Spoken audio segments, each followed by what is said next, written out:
Thank you to our panelists. Now we have 10 minutes to get questions from our committee members.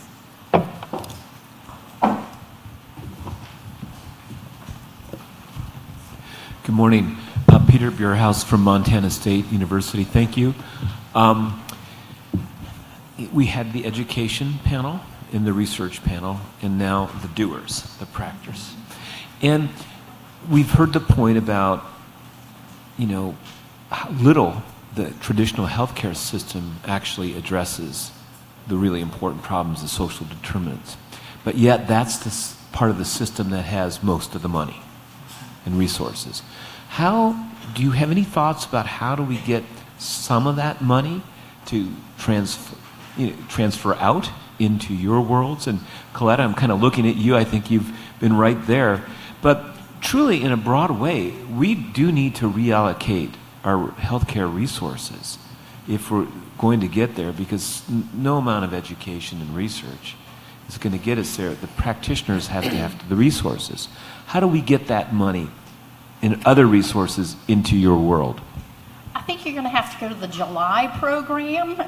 No, I'm just kidding. My colleague from Baton Rouge is actually going to be in the July program talking about funding and how do you fund sustainable models for community type work.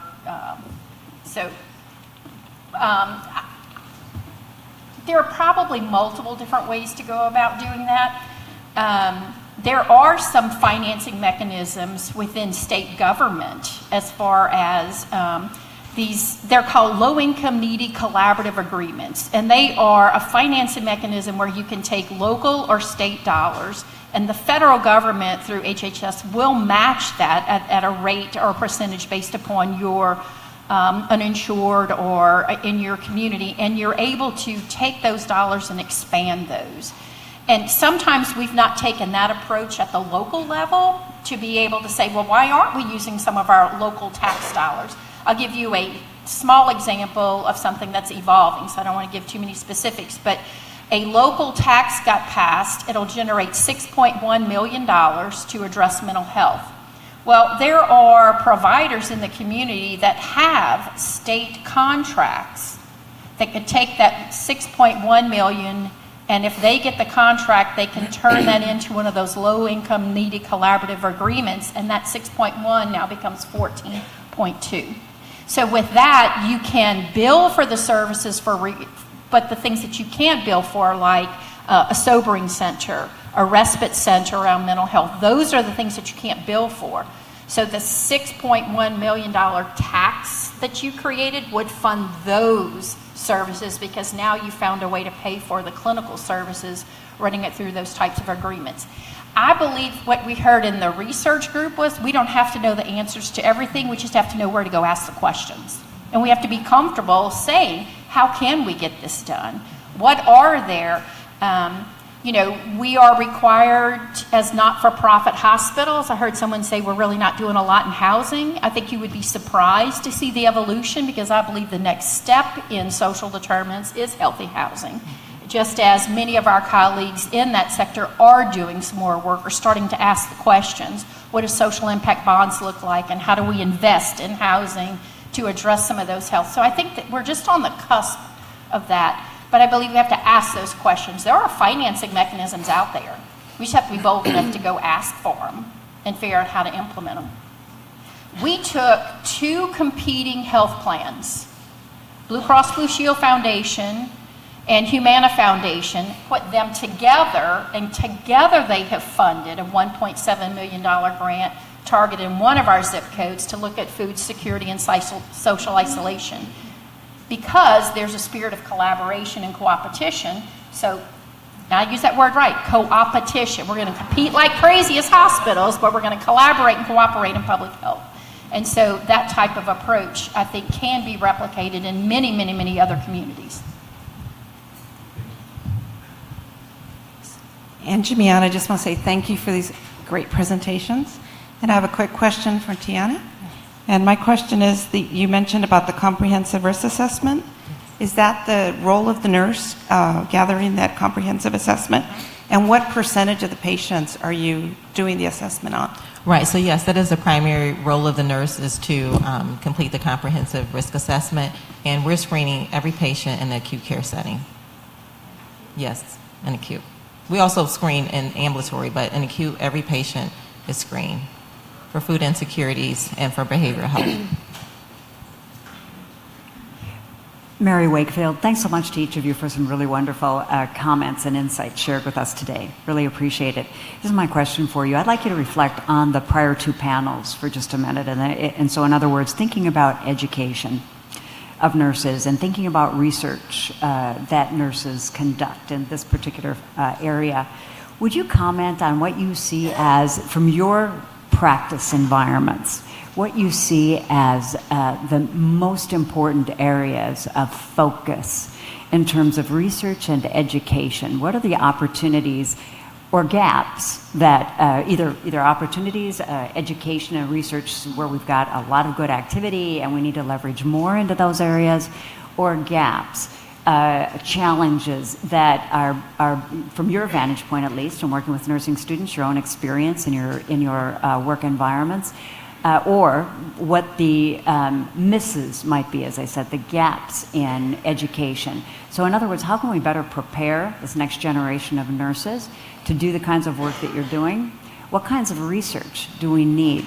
Topical areas, for example, that you think would be most beneficial, so that those nurses are really contributing in a very meaningful way, maybe even more than we already are, to advancing nurses' work in this area. So thinking about what are those opportunities, gaps and opportunities that exist in either the education or the research area that will better help nurses in the practice environment. Thoughts about that?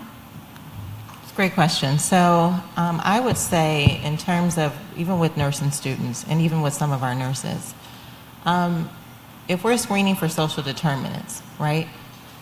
Sometimes it's more of a transaction.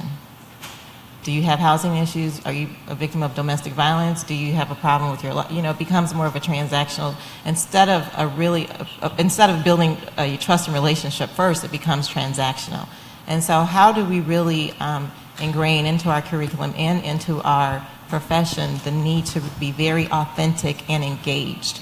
Because if we don't develop trust with the provider, we're not going to tell them everything. And so how can you really get to some of those root cause problems of health if you have not built that relationship with the patient? So really moving from that transaction to a transformational process. That's so true. Our case management program in the emergency department was doing what it was supposed to do. But when our social worker spent a week in Boston at the homeless shelter with Dr. O'Connell, came back and flipped the model, and from a transactional approach became more relationship-based approach. And we saw the significant difference in kept appointments, calling back and speaking to the social worker to say, hey, this has happened, what do I need to do about that? So, that I go back to the why. Why did someone go into nursing? Helping young nurses discover their why, finding that passion of why they chose to come into this profession, and fostering that, I think, is important. The research question is really tricky because I think we need to seek to understand what the needs are, and then the research based upon meeting the needs, as opposed to saying, okay, we need to go do this kind of research. They may be a chicken and an egg, but I always have found that if we ask the question first, if we seek to understand, it'll become apparent where we do need to spend some research. I believe funding models are significant, and I don't see a lot of my nursing colleagues going into the economics of how things happen, yet that's the exact same type of information that the administrator needed to know today. Yes, I have 3 on 1 for this case, but if it prevented 2 readmissions, that saved us $6,742. Those sound very trite, but those funding mechanisms and models are things that I think that we don't spend enough time focusing in on, because we might be a little intimidated by the finance component part of it. Does this one work? Yeah, it does. I thought the conversation about social determinants of education was really insightful.